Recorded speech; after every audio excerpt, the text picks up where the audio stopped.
Hello, நான் உடனே உன்னை பார்க்கணும். நீங்க எங்க இருக்கீங்க? அதுக்கு நான் வேலையை விட்டு போலான் இருக்கேன். நியாயத்துக்காக கோவப்படுற உங்களால கண்டிப்பா போக முடியாது. இங்க கோவப்பட்டனா துப்பாக்கி எடுத்து ஒருத்தையும் சுட வேண்டியதா இருக்கும். சுடுங்க. சுடுறதுக்காக தானே கவர்மெண்ட் உங்களுக்கு துப்பாக்கி கொடுத்திருக்காங்க. சுடணும்னு ஆரம்பிச்சா 100 பேரை சுடணும். 1000 பேரை வேணாலும் சுடுங்க. நல்லவங்களை யாரும் நீங்க சுட போறது இல்லையே. நீங்க திரும்பி போனா உங்க ஊர்க்காரங்க உங்களை மதிப்பாங்களா? உங்க அப்பா அம்மா சந்தோஷப்படுவாங்களா?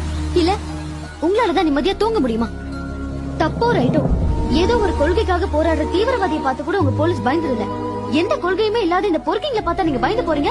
பயந்து போல, ஒதுங்கி போல.